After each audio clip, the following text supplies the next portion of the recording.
আজকের গল্প ক্যামেরায় ধরা পড়া ছায়া।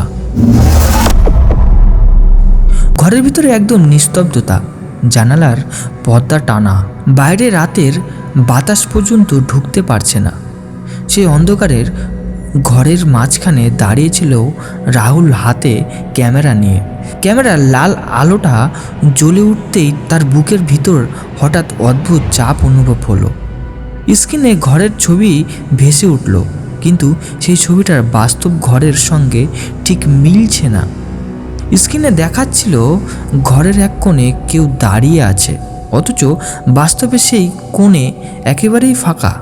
রাহুল গত 3 মাস ধরে এই পুরো অ্যাপার্টমেন্টে একা থাকছিল। ঘরের বাইরে অবস্থিত এক বিল্ডিংটা বহুদিন ধরেই খালি পড়েছিল। কাজের জন্য সস্তা ভাড়া খুঁজতে গিয়ে সে এই ঘরটা নিয়েছিল। প্রথম কয়েকদিন সব স্বাভাবিকই ছিল, কিন্তু রাত নামতেই ঘরের ভিতরে একটা চাপা অস্বস্তি জমে থাকতো। যেন অন্ধকারটা শুধু অন্ধকার নয়, তার ভিতরে কিছু লুকিয়ে আছে। সবচেয়ে বড় অদ্ভুত ব্যাপারটা শুরু হয়েছিল ক্যামেরা নিয়ে। রাহুল ইউটিউবের জন্য ভিডিও বানাতো, রাতে অন্ধকারে টাইম ল্যাপের শট নিত।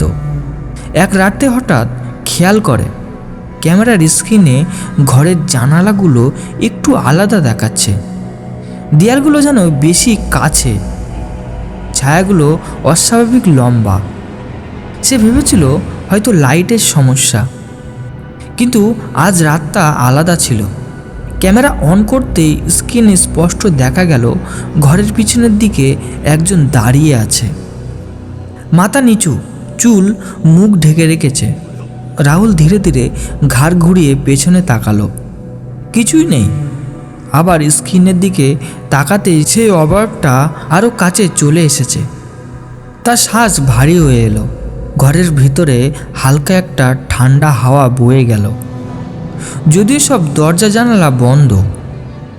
ক্যামেরার মাইক হালকা একটা শব্দ ধরল, মেঝেতে কারুর পায়ের টানার মতো আওয়াজ, অথচ ঘরের ভিতরে সে ছাড়া আর কেউ ছিল না। এই ঘরটা নেওয়ার পর থেকেই রাহুল লক্ষ্য করছিল রাতে ঘুম ভেঙে গেলে মনে হয় কেউ তাকিয়ে আছে। দেয়ালের দিকে তাকালেই ছায়াগুলো নড়ে। সে সব কিছুই মানসিক চাপ ভেবে এড়িয়ে গিয়েছিল, কিন্তু ক্যামেরা মিথ্যে বলে না, এই কথাটা তার মাথার ভিতরে ঘুরছিল। স্ক্রিনে অবয়বটা ধীরে ধীরে মাথা তুলল। মুখটা স্পষ্ট নয়, কিন্তু চোখের জায়গাগুলো গভীর অন্ধকার। রাহুলের হাত কাঁপতে শুরু করলো। সে ক্যামেরাটা নামাতে চাইল, কিন্তু আঙুল যেন শক্ত হয়ে গেছে।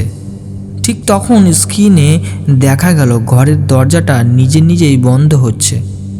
বাস্তবে দরজার দিকে তাকিয়ে সে দেখল দরজা আগের মতনই খোলা।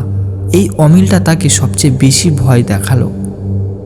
স্ক্রিনের ঘর আর বাস্তবের ঘরটা দুটোই আলাদা জায়গা।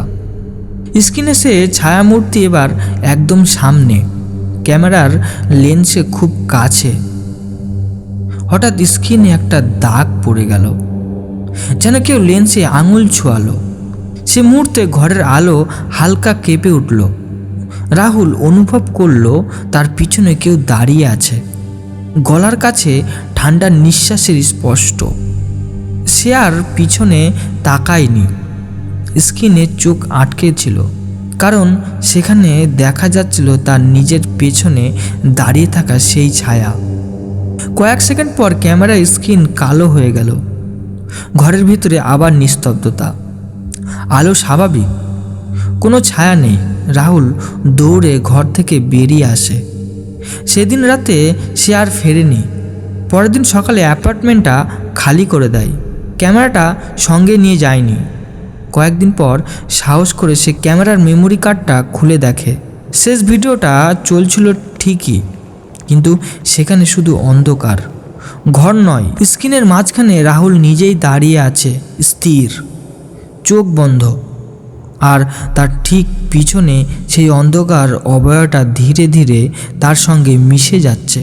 ভিডিও শেষে ক্যামেরাটার দিকে তাকিয়ে থাকা চোখ দুটো হঠাৎ খুলে যায়। সেই চোখ রাহুলের ছিল না।